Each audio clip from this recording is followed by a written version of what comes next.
Good morning, everyone, and thank you for joining us once again here at the Blue Lotus Meditation and Mindfulness Center here in central Minnesota, in Brainerd, Minnesota. If you are familiar with that location, central Minnesota, we're about 2 hours or so north of Minneapolis. Today is February 16th, and it is now 6:30 a.m. in the morning here. So I like to come on in the morning hours these days to help start our week, right? To give us a fresh perspective, some hope, some optimism, and how we can mindfully and skillfully learn the Dharma, that we can practice it throughout the week and hopefully develop, nurture, and enhance our skills of helping others. And so thank you. Thank you for coming out this morning. Today's topic is the Bodhisattva Path, everyday altruism in a complex and divided world. We do live in a very complex world, a divided world based on strong opinions and beliefs from others and even ourselves. And so during our time together today, not only will we consider others' path, others' opinions and thoughts, but we will truly take a look at our own. Why do we come up with our different perspectives? How strongly do we hold them? And so forth. So before we begin, I do want to just thank all of our channel supporting members for your support. Know that all of your efforts and your generosity goes to helping support those in need. What really comes to mind are the teenagers, the youngsters that we help support, especially with our mindfulness camp, and so which is free for them. It's a week-long experience where they can practice mindfulness, because teenagers, just like adults, have difficult times, but teenagers and our youth, they have really challenging times as well with dealing with emotions and situations that they have not learned how to deal with before. So thank you for helping support them. Also, our Dharma Recovery Journal, which is a 30-day gratitude journal for those working through addiction. And so that's also for sale. You can get that on our bookstore. And so I take refuge in the Buddha. I take refuge in the Dharma. I take refuge in the Sangha. Satu. All right. So, as I kind of briefly mentioned in the preface to this, we do live in a time of extraordinary connection, right, and extraordinary division. We are greatly linked to one another than at any point in time in human history. Instant messages, emails, Snapchat, all of those platforms, right? We can connect with family and friends, through various video platforms where we can call and talk across the world, right? Anytime. So at this point in human history, we're just vastly connected with others. And yet this is interesting that many of us still feel deeply isolated, right? Misunderstood and fatigued by conflict, right? The noise of opinions, outrage, and urgency can leave us wondering, right? How can I live ethically? How do I help? And importantly, how do I not harden my own heart? Right? We see a lot of conflict, right? Doesn't matter what part of the world, right? There's always something going on. And so when we see too much of it, Our hearts can get hardened, or even worse, sometimes we just don't even care, right? We just tune it out. But the Buddhist tradition offers a powerful response to these questions, right, through the Bodhisattva path. And this is a path that is not reserved for monks, right, or saints or mythical beings, but one meant for ordinary people, just like you and I, right, that are living in these extraordinary times, right? So it's a path that we can all follow.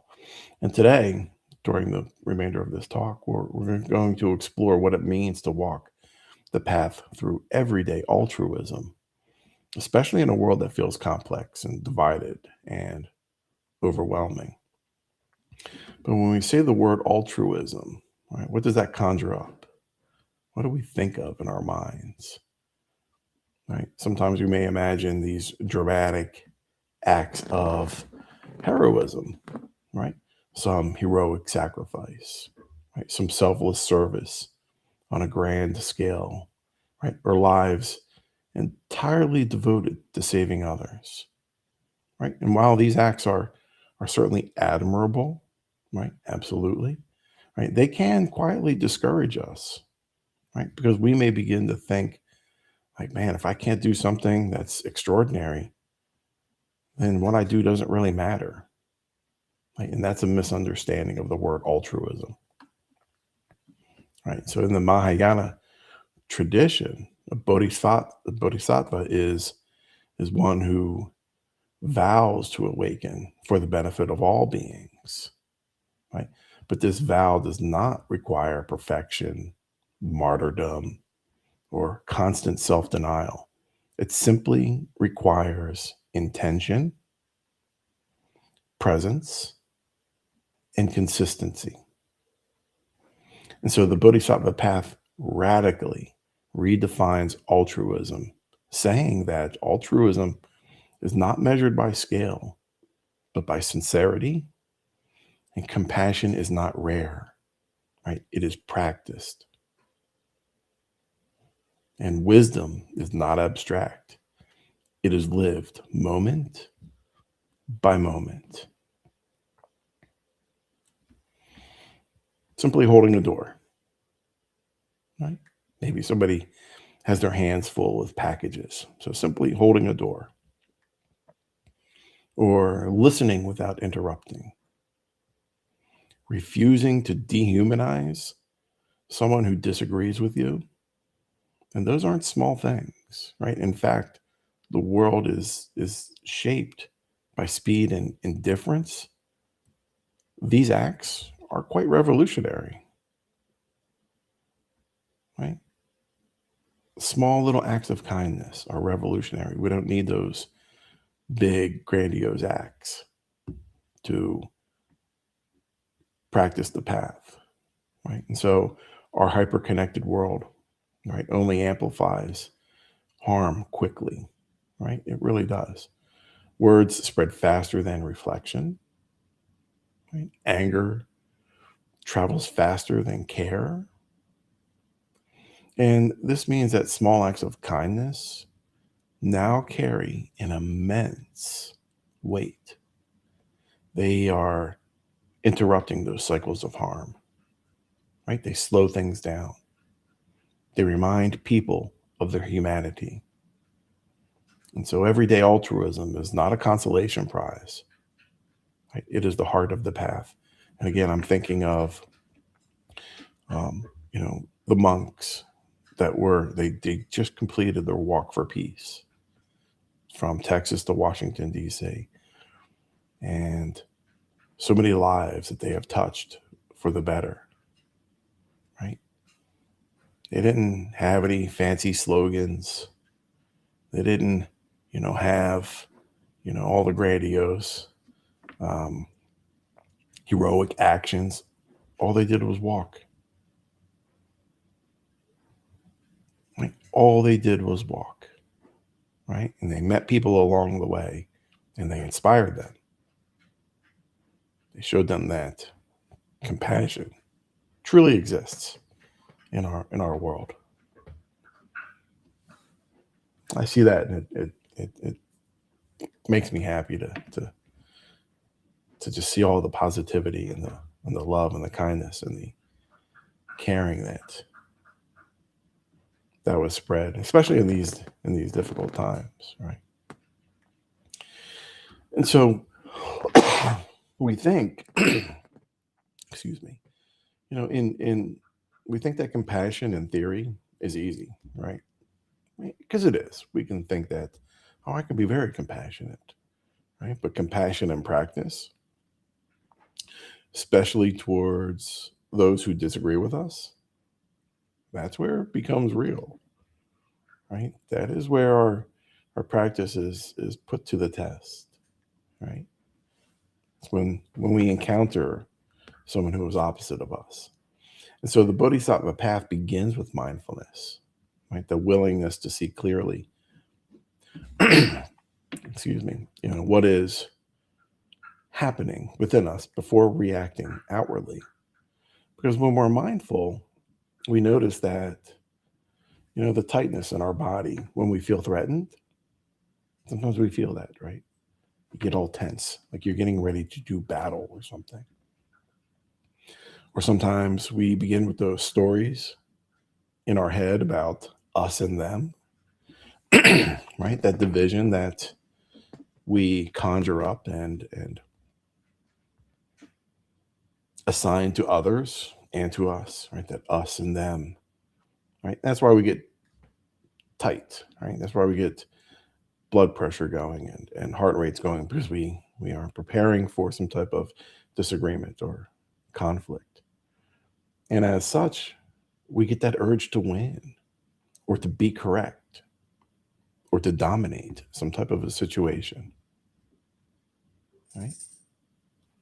And so from mindfulness arises active listening, right? Not listening to respond, but listening to understand.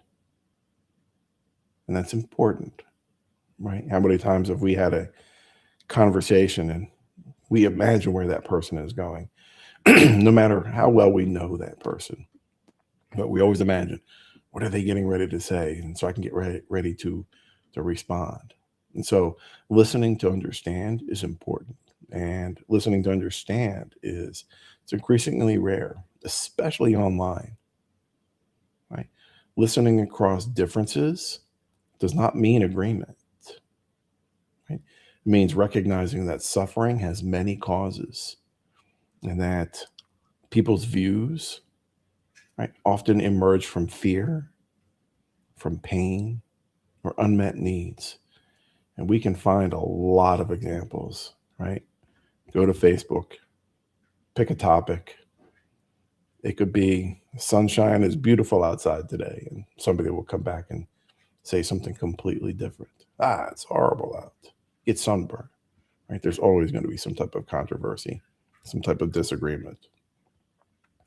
And so when we step outside our echo chambers of our mind, right, even briefly, we weaken that illusion that only one perspective is valid, right? And so this is not passive tolerance. It is a courageous quality of curiosity, right? Why do they feel this way? Why do I think this way, right? What's going on?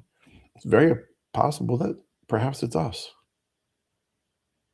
right? And we have to be open to that. Perhaps there's something about us that maybe we are not understanding.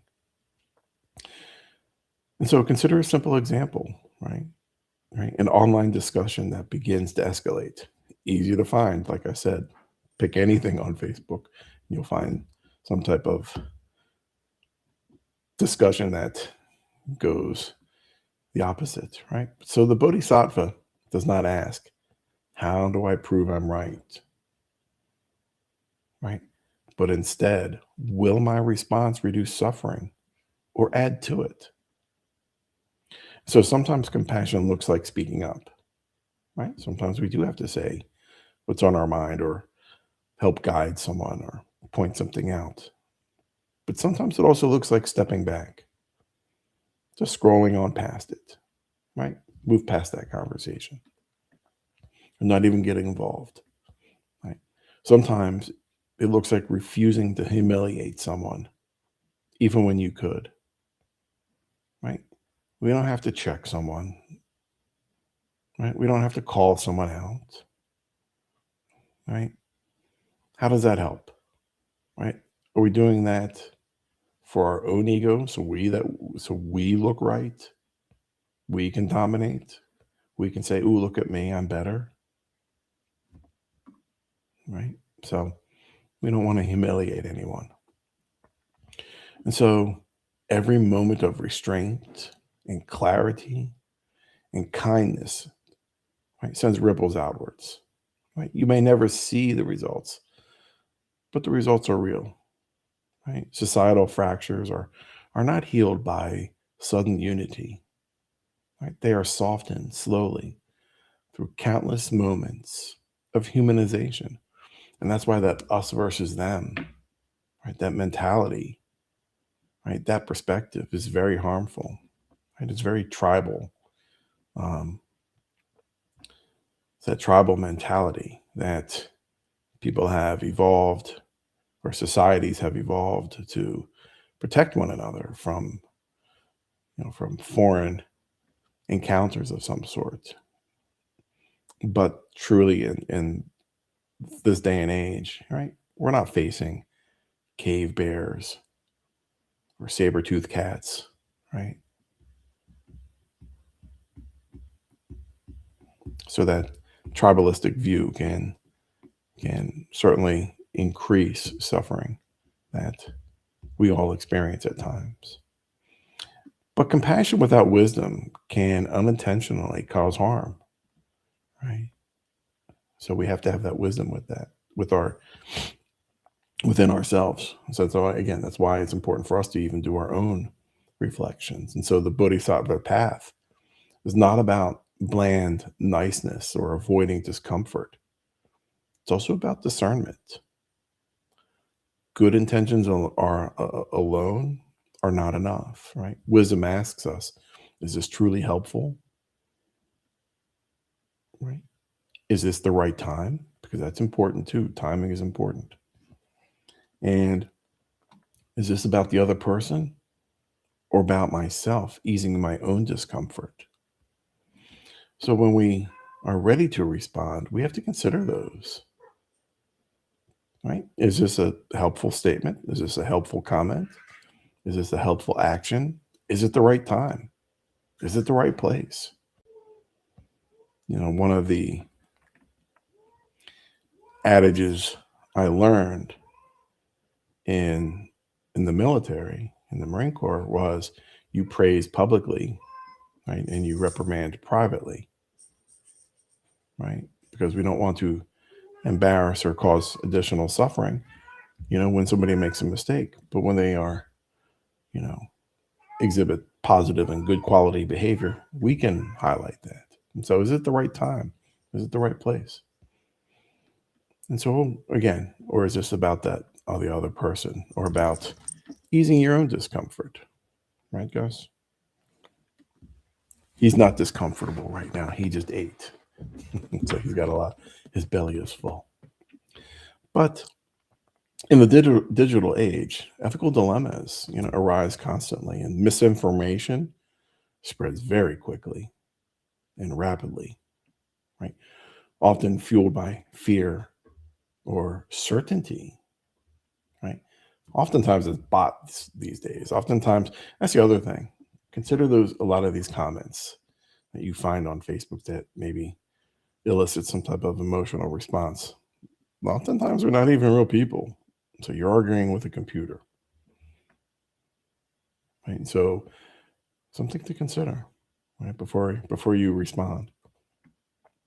So the Bodhisattva approach does not shame or attack, but neither does it ignore harm. It responds thoughtfully, grounded in truth and humanity. And wisdom also means recognizing our own limits. That's why that reflection, right, is very important. And so self-care is not selfishness, right? It is altruism with foresight. Because when we are exhausted, right, or resentful, are burned out, our capacity to care diminishes. Right? And that can happen because we're always bombarded with information. Again, I'm thinking about a comment one time that Mr. Rogers, if you're familiar with Mr. Rogers, he was a public television personality where he helped children with difficult emotions and so forth. And one of the sayings or quotes that he made was people are more interested in, or he was worried that people are more interested in information than in wonder. Right? And there's a lot of information out in the world, but there's not, or is there a lot of wonder to follow up? Right? And so the Buddha taught that the middle way for a reason, right? Sustainable compassion requires rest and boundaries and self-honesty. And so you probably heard the saying as well, you cannot pour from an empty cup. And you cannot offer patience when you are chronically depleted. And you cannot model peace while at war with yourself.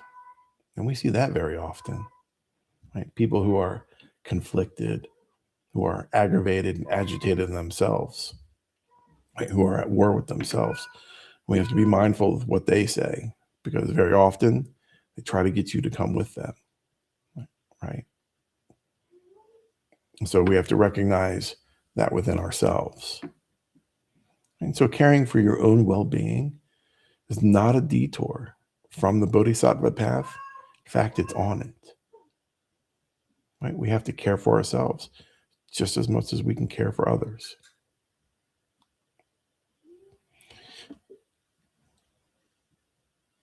I promise you, you know some bodhisattvas who will just never be made or never be named or recognized worldwide.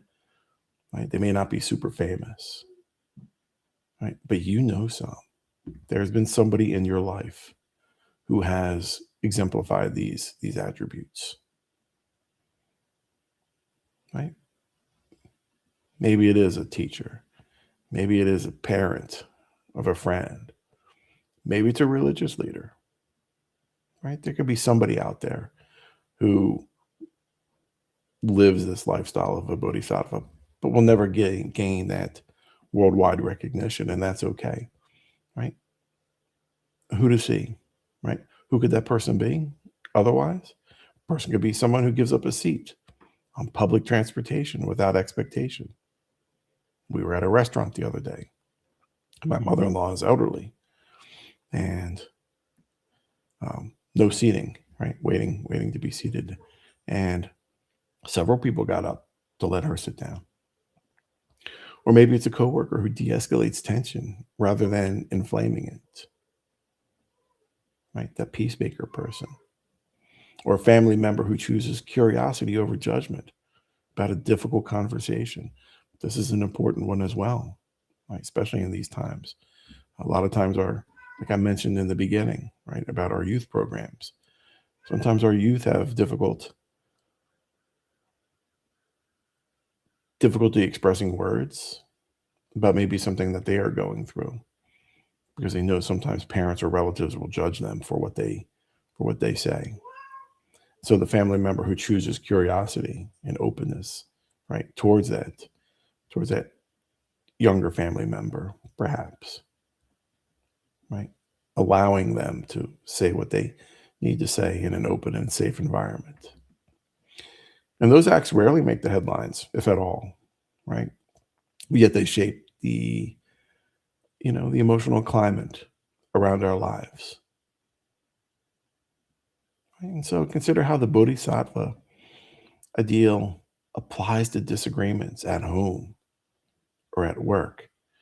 Instead of reacting defensively, we practice right speech, right? One of those steps on the Eightfold Path, right speech, speaking truthfully and gently and at the right time. Right? We acknowledge feelings without validating harm. And we hold firm boundaries without cruelty. And remembering that this is not weakness. It requires strength and patience and clarity. And so you too are invited to participate consciously in this quiet transformation, noticing moments where you choose kindness over convenience, or when you paused instead of reacting, or when you offered presence instead of solutions. What does that mean? Simply just listening. Oftentimes, people just need to be listened to or heard. And so by sharing these stories, we remind one another that compassion is alive, accessible, and it's contagious. And so it's tempting to believe that the world will only change through massive movements or dramatic interventions. While those have their place, and they do, we see them often enough. The Bodhisattva Path reminds us of something deeply hopeful, right? Deeply hopeful within us. Small, consistent acts of kindness, right? They compound that effect, that joyful presence,